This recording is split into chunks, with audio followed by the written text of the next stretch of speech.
यार जब से मार्केट में पैसा लगा रखा है बड़ा बेचैन रहता हूं।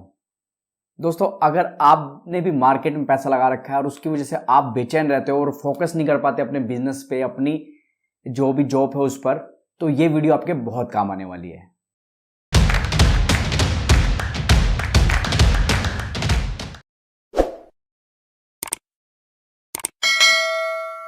नमस्कार दोस्तों, स्वागत है आपका अपने चैनल इन्वेस्टरो पे। मैं हूं आपका दोस्त हैरी।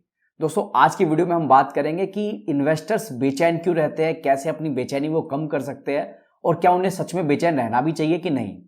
दोस्तों, अगर आपको भी बेचैनी होती है मार्केट में जब से आपने इन्वेस्ट कर रखा है और आपको लगता है यार मैं तो बीमार हूं, मैं स्ट्रेस में हूं, तो ये कोई बीमारी नहीं है। ये बहुत आम बात है। जब भी मार्केट में लोग पैसा लगाते हैं तो उनका जो हार्ड एंड मनी स्टेक पे है, तो बेचैनी होना आम बात है। लेकिन एक लिमिट से ज़्यादा बेचैनी आपके रिटर्न्स को बहुत ज़्यादा कम कर सकती है, बल्कि आपको लॉस में भी डाल सकती है। वो कैसे, आज की वीडियो में हम समझेंगे। देखो, मार्केट का तो काम है रोज आपके लिए कोई ना कोई नई बात लाते रहना। कभी कोई न्यूज़ आएगी किसी स्टॉक में, कभी किसी इंडस्ट्री में कोई न्यूज़ आएगी, कभी गवर्नमेंट कोई एक्शन लेगी, कभी कोई ब्रोकरेज रिपोर्ट कोई रिपोर्ट ले आएगी, कभी कंपनी के रिजल्ट अप एंड डाउन हो जाएंगे बहुत ज़्यादा। स्टॉक कभी सर्किट लगा देगा, अपर सर्किट लगेगा, कभी लोअर सर्किट लगेगा, और ये सारी चीज़ें इन्वेस्टर को बेचैन कर देती है। तो मार्केट में स्टॉक अगर ऊपर जा रहा है तब भी आप बेचैन, अरे यार ऊपर जा रहा है, प्रॉफिट बुक कर लूं क्या, निकल जाऊं क्या इसमें से। और अगर स्टॉक नीचे जा रहा है, अरे यार नीचे जा रहा है, क्या कोई न्यूज़ आई है, ये इतना नीचे क्यों जा रहा है, इसका क्या रीज़न है, रिजल्ट कैसे आए हैं, क्या हुआ है। तो इतनी सारी चीज़ें मार्केट में चलती है जिसकी वजह से इन्वेस्टर बेचैन हो जाते हैं। और चार्ली मंगर साहब ने एक बहुत बढ़िया बात बोली है कि लॉन्ग टर्म इन्वेस्टर के लिए सबसे डिफिकल्ट काम जो होता है, जो उसको मार्केट में रिटर्न बनाने से रोकता है, वो होता है कि वो शांति से बैठ नहीं सकता। He can't sit on his ass. वो बिल्कुल भी शांति से बैठ नहीं रहता, हमेशा बेचैन रहता है। और यही सबसे बड़ा रीजन होता है कि उसका मार्केट में बहुत ज्यादा पैसा नहीं बनता। हाल फिलहाल में जब रिजल्ट सीजन चल रहे हैं तो हम एक्सपेक्ट करते हैं कि अरे इस कंपनी के रिजल्ट तो अच्छा है, कल को ये शेयर भागेगा। लेकिन होता क्या है, शेयर भागने की बजाय गिरने लगता है। या किसी कंपनी के रिजल्ट बेकार आते हैं और हम सोचते हैं कि यार ये तो कल गिरेगा, लेकिन वो गिरने की बजाय भागने लगता है। ऐसा क्यों होता है? क्योंकि शॉर्ट टर्म में आप कभी भी मार्केट की परफेक्ट मूवमेंट को नहीं पकड़ सकते।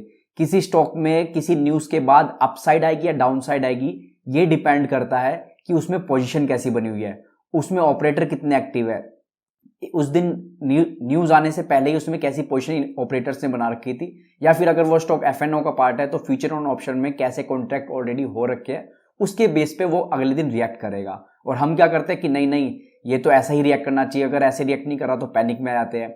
या फिर स्टॉक में 5-10% की मूव आती है तो यार ऐसी कौन सी न्यूज आई है, क्या ये स्टॉक यहाँ पर सस्टेन करेगा या वापस गिर जाएगा। सेम इज द केस जब स्टॉक फॉल करता है। जैसे स्टॉक गिरता है बस जाके गूगल पे सर्च करने लगते हैं कि यार इसमें 5% गिर क्यों गया ये।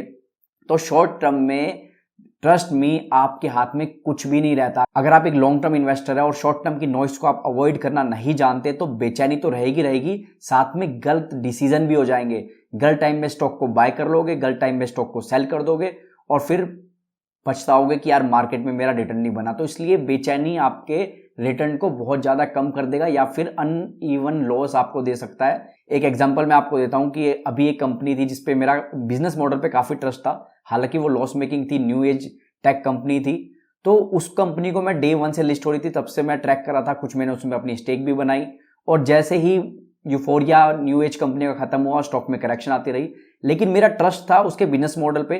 तो अगर करेक्शन आ रही थी तो मैं उसको एवरेज डाउन करता चला गया, और जिस हिसाब से मैंने सोचा था कि ये कंपनी आगे किस बेस पे आगे बढ़ेगी, किस बेस पे प्रॉफिटेबल हो सकती है, वही बात कंपनी ने अपनी कॉन कॉल में कन्वे करना शुरू किया। और धीरे धीरे इन्वेस्टर्स का, धीरे धीरे जो ब्रोकरेज हाउसेस थे या फिर आप अगर बड़े एनालिस्ट को देखेंगे तो उनका व्यूज के प्रति चेंज हुआ, और अब वो स्टॉक धीरे धीरे बढ़ रहा है प्रॉफिटेबल होने। With in this financial year के एंड तक वो बोल रहे हैं कि हम नेट प्रॉफिट पॉजिटिव हो जाएंगे। और इन बिटवीन जो स्टॉक ऊपर से लगातार नीचे गिर रहा था और मैं लगातार उसको एवरेज डाउन कर रहा था, और अब जब वो स्टॉक वापस से ऊपर आ रहा है, कंपनी की परफॉर्मेंस उधर रही है, लोगों का व्यू स्टॉक के प्रति चेंज हो रहा है, तो वो स्टॉक में ऑलरेडी मेरे को ऑलमोस्ट 40-50% का प्रॉफिट हो रहा है।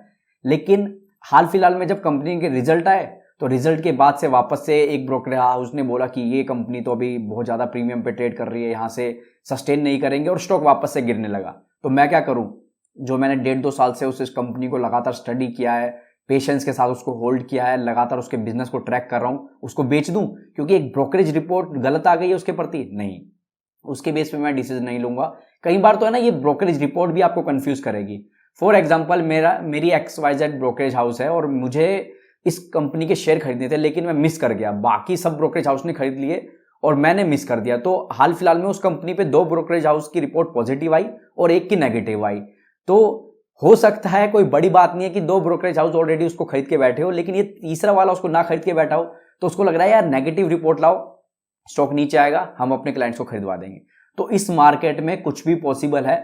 मैं ये नहीं कर रहा कि ऐसा ही हुआ होगा, मैं आपको बोल रहा हूं कि इस मार्केट में अगर शॉर्ट टर्म में अगर आप ब्रोकरेज रिपोर्ट के हिसाब से स्टॉक को बाय करेंगे, किसी न्यूज के हिसाब से स्टॉक को बाय करेंगे, रिजल्ट के बेस पे स्टॉक को बाय करेंगे कि ये आज इसके रिजल्ट आया, अच्छा है, कल इसको बेच दूंगा, थोड़ा सा प्रॉफिट हो जाएगा, तो आपका कुछ भी नहीं होगा।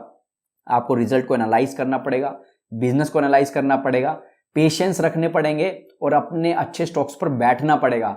5, 10, 15, 20% की मूवमेंट पर अगर बेचोगे तो वो स्टॉक जब 2 गुना 3 गुना होगा तो आप मिस कर जाओगे।